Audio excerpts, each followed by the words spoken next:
ሽማግሌ ሊልክ ነበር ጠርን ማለት ገና አልፎ ጠር ላይ ጸጥ ተባባልን። ስላላወራን አልተላከም። ከዛ እህቴ ስታናግረው አለሁ አልሄድኩም፣ ግን እስከዛሬ እንደ ሴት ልጅ ዝቅ ብዬላት ስለኖርኩኝ ያለሁበትን ሁኔታም እንድታቀም እንድትረዳም ስለምፈልግ ዝም ልላት ነው የምፈልገው ብሎ ጸጥ አለ። ምንም ማውራትም ምን ማለትም አይፈልግም። እሺ ሽማግሌዎቹ አልፈዋን አንተ ምን ማድረግ ወሰንክ ምናምን ስትለው ከተስማማሽ ከፋሲካ በኋላ ልካለሁ ችግር የለውም፣ ግን ደግሞ አሁን ላይ ምንም ነገር ማውራት አልፈልግም፣ አለሁም አልሄድኩም ውሳኔዋ የራሷ ነው ብሎ ጸጥ አለ። ስደውልለት የማያነሳም ገብቶ የማያወራኝም ምናምን በቃ ጸጥ አለ። ምንም የሚለው ነገርም የለም። እኔ ደግሞ መጥፋቱ አስጨነቀኝ። እኔም ቤተሰብ አውቀዋል፣ መላኪያው ሰዓትም ደርሷል፣ ግን ብቻ ጸጥ አለ። ምን ማድረግ እንዳለብኝ አላውቅም። እድሜሽ ምን ያህል ነው? 22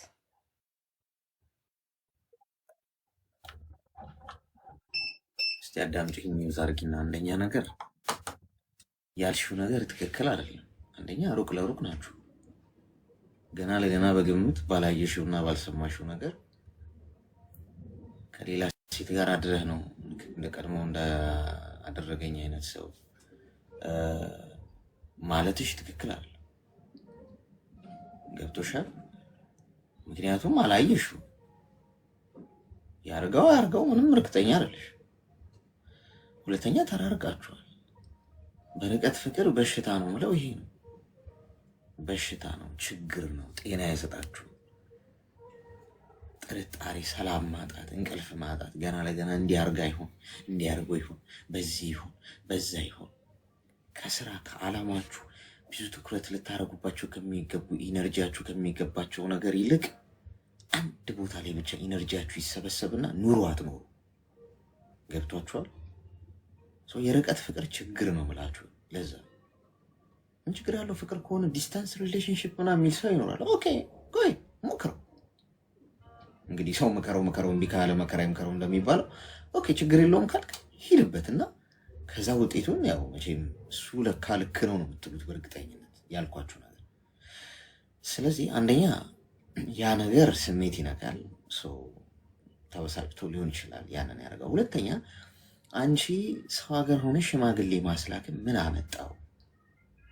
ገብቶሻል? ምን አመጣው ሽማግሌ ማስላክን? ሽማግሌ እኮ ክብር ነው። ቤትሽ ሆነሽ ለመዳር ዝግጁ ሆነሽ ከሱ ጋር በአካል ሄደሽ ተገናኝተሽ ተግባብታችሁ ቁጭ ብላችሁ አውርታችሁ የሚያግባባችሁ ሀሳብ ጠረጴዛ ላይ አስቀምጣችሁ የእሱ ገዢ ሀሳብ ከሆነ የአንቺ ገዢ ሀሳብ ከሆነ የጋራ የሚያደርጋችሁ ነገር ላይ ዲሳይድ አድርጋችሁ ከዛ ሽማግሌ ይላክ ብላችሁ እናንተ ከወሰናችሁና ዝግጁ ሬዲ ከሆናችሁ በኋላ ነው ለቤተሰብ ሽማግሌ እንዲጮኛለኝ ሽማግሌ እንዲላክ ምናምን ብለሽ ደግሞ ከቤተሰብ ጋር አውርተሽ ሂደት አለው ሁሉ ነገር የክብር ጉዳይ ነው። ዝም ብሎ ሽማግሌ ላክ አይባልም። እናንተ ሰው ሀገር ሆናችሁ ፌስታል አይደለም ሽማግሌ። ከዛ ተልኮ ፋይናሊ በቃ ሽማግሌ ተልኳል፣ ተፈቅዶልኛል፣ ኦልሞስት ሚስት ነች፣ እኔ ባል ነኝ፣ አንቺ ሚስቴ ነሽ፣ በቃ እስቲ ብሯንም ላክ አድርጊያትና ተፍተፍ እያልኩ ልጠብቀሽ ይልሻል።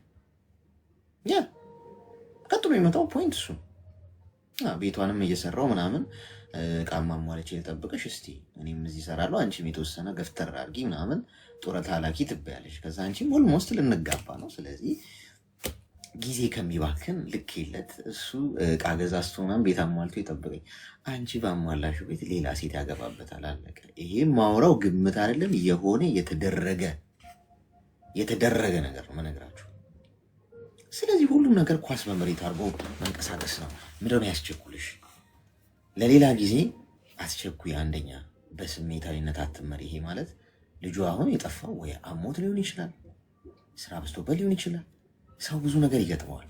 ሰው ሲጠፋ፣ በነገራችን ላይ እኔ በደንብ አስምሬ ልንገራችሁ፣ ሰው ሲጠፋባችሁ አብሯችሁ ያለው ፍቅረኛ የሚሆን ጓደኛ የሚሆን የስራ ባልደረባ ምን አግኝቶ ነው የጠፋው ከሚለው ሀሳብ በፊት መጀመሪያ መቅደም ያለበት ምን አግኝቶት ነው የጠፋው። ሰው ብዙ ነገር ያገኘዋል። ሰው ብዙ ነገር ይገጥመዋል ጎበዝ። ስለዚህ ሰዎች ሲጠፉ ብዬ ማስበውን ነው መነግራችሁ። መጀመሪያ ደህንነታቸውን ማወቅ ነው የምፈልገው። ደህና ከሆኑ በኋላ ኦኬ አውቆ ከሆነ ብዬ ልተዋው እችላለሁ እንጂ ዝም ብሎ ሰው ሲጠፋ ለምንድን ነው የጠፋው እንደዚህ ስለሆነ ምናምን ብሎ አግሬሲቭ ሆኖ መናገር በኋላ የአፍ ወለምታ በቅቤ አይታሽም። ገብቶሻል? ከአፍ የወጣ ነገር ይህ ሰው የራሱ ህይወት አለው። ገብቶሻል? ብዙ ነገር ይገጥሟል በየዕለት ተዕለት ኑሮ። ምን ገጥሞት እንደሆነ አታውቂ። ይህን ምልሽ አሁን እሱ እንደዛ ነው እያልኩሽ ሰው ሌላም ሊሆን ይችላል፣ እሱን አናውቅም። ግን እንደው ለሌላ ጊዜ ትምህርት እንዲሆንሽ ነው። አትቸኩይ ማለት ነው። ቸኮልሽ አንቺ ለመናገር እሱ ነገር አስደብሮት ነው የሚሆነው። ስለዚህ አንቺም ተረጋጊና አሁን ሽማግሌ ማስላኩንም አቁሚ። አገር ቤት ስትሄጂ እስከዛ ድረስ እሱም አንቺ የሚጠብቅ ከሆነ ቁጭ ብለሽ ይቅርታ መጠየቅ ካለብሽ ይቅርታ ጠይቀሽ ከዛ የምትግባቡ ከሆነ ወደ መስመር ትሄዳላችሁ። አለበለዚያ ሰው ሀገር ሆነሽ እንዲህ አይነት ጨዋታ ውስጥ አትግቢ። ለበጎ ነው ወይም ይሄ ሆነው ሽማግሌ ተልኮ ነገ ቤተሰብ ልታገባ ነው ብሎ ባሰበበት ሰዓት አንቺ ሰው ሀገር ሆነሽ ነገ በመሀል ብትጋጩና ብትለያዩ ለቤተሰብ ልብ ስብራት ነው የምትሆኘው። አዋረደችን። ከባድ ነው። ገብቶሻል? እና የሚሄድሽበት ነገር በኋላ አንዳንዴ ቆማችሁ ቁጭ ብላችሁ የሰቀላችሁትን ቆማችሁ እንኳን ማውረድ የሚከብዳችሁ ቀናል። ተግባባን?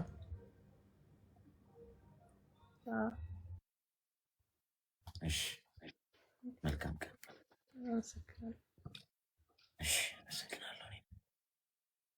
እሺ፣ ክብራትና ክብራን ኮይን እሰጣችኋለሁ። አሁን 1300 ሰዎች ሜምበር ያልሆናችሁ ሰዎች ሜምበር ሆኑ። ከስሜ ጎን ያለውን ልብ ቅርጽ ምልክት እየነካችሁ ሜምበር ሆኑ። ሜምበር መሆኛ አንድ ኮይን ነው የሚጠይቀው። የሌላችሁ ሰዎች ትኖራላችሁ። ስለዚህ እኔ እሰጣችኋለሁ። ዶንት ወሪ። ከእናንተ የሚጠበቀው አንድ ነገር ብቻ ነው። ኮይኑን ለመውሰድ ታብ ላረገ ብቻ ሰው ነው የሚሰጠው። ያው ሳጥኑ ከላይ ሳጥኑን ከ3 ደቂቃ በኋላ ስትከፍቱት ይሰጣችኋል።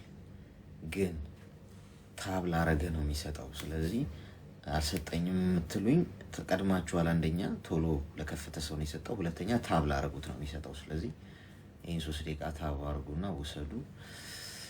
ከዛ ከላይ ከስሜ ጎን ያለውን ልብ ቅርጽ ምልክት እየነካችሁ ሜምበር ሆኖ። እሺ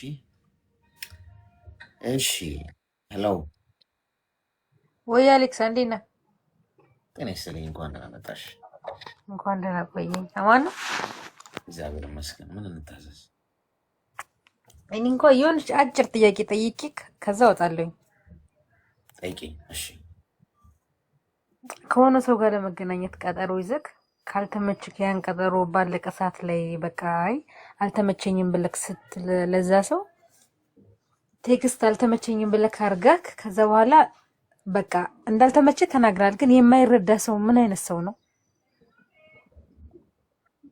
ምሳሌያዊ አነጋገር ሲሆን ትንሽ ግራ ይገባል። የገጠመሽን ስፔሲፊክ አድርገሽ ነገር ምን ገጠመሽ? እኔ የሆነ ሰው እንደዚህ ከሰው ጋር ለመገናኘት ቀጠሮ ይዤ ነበረ። እሺ። ግን ያ ሰው ደጋግሞ ጠይቆኛል፣ ካልተመቸሽ አሳውቂኝ ብሎ ማለት ነው። ከዛ እኔ ደግሞ ባለቀ ሰዓት ላይ በቃ አልተመቸኝም ነበረ። አይ አልተመቸኝም ምናምን ብዬ እንትን አልኩኝ፣ ቴክስት አደረኩኝ። ግን በቃ ምን ብዬ ልንገርክ፣ መናገርና መመለስ ራሱ ለራሴ ግራ ገባኝ ታውቃለህ። እና ዞር ስል አግኝቼ ቆይ አሌክስ አላማክረው ምናምን ብዬ ገባው። ምንድነው በሰዓቱ ገጥሞሽ የነበረው? እሱ ነው ፖይንቱ። አሞኝ ነበረ ትንሽ እና ቀረውኝ እና ግን ያ ሰው አሳማኝ አልሆነለትም። ገባ? ተናግረሻል እንዳመመሽ? አዎ ቴክስት አድርጌያለሁ። ስለዚህ አንቺ የእውነት አሞሽ ነው አይደለ? እንጂ ወይ የሆነ ሀሳብ ቀይረሽ ምናምን አይደለም። ሊረዳ ያ ሰው ካልተረዳህ አሁን በቃ መልስ መስጠት አለብኝ፣ ደግሜ ቴክስት ማድረግ አለብኝ ወይስ እንዳመመኝ ተናግሬያለሁ? ገብቶሃል? መቼ ነው ይሄ የተፈጠረው? ቢያንስ 6 ቀን ነው ዛሬ። እሑድ ዕለት ነው የተፈጠረ። እሺ። ስለዚህ አንደኛ አሁን ህመም ከሆነ ምንም ልታረጊ አትችይም። ለምስለሽ የጠየቁሽ ምክንያትሽ ነው ወሳኙ ነገር። ህመም ከሆነ ኦኬ፣ በሰዓቱ ምንም ልታረጊ አትችይም። ከአንቺ አቅም በላይ ነው። ካመመሽ እንኳን ሰው ቀጠሮ ቀርቶ ከየትም ትቀሪያለሽ። ሞትም እኮ አለ። እንኳን ቀጠሮ ሰው እኮ ነገ ይሄን እናደርጋለሁ ብለን አስበን ዛሬ እያወራ ነው ነገ እንገናኛለን ብያችሁ ወጥቼ ላልመጣ እችላለሁ። ገብቶሻል? ማለት ልሞት እችላለሁ ማለት ነው። ኤኒታይም ሰው ነኝ። ጋራንቲ የለኝም።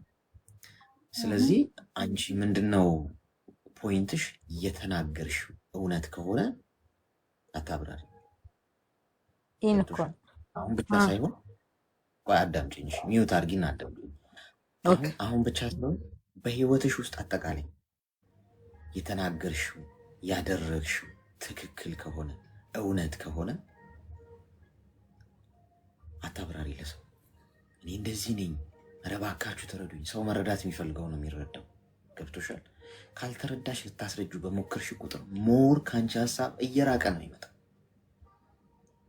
ስለዚህ ምንድነው ማድረግ ያለብሽ? እውነቷን ትናገሪያለሽ፣ ከዛ ለጊዜ አሳልፈሽ ስጨዋለሽ። አለቀ። ካልተረዳሽ በቃ ያ የመረጠው ምርጫ ነው። ጊዜ ደግሞ ምናልባት ጊዜ ሲሄድ ተረድቶሽ ሊመጣ ይችላል። እንዲረዳሽም አይጠበቅብሽም።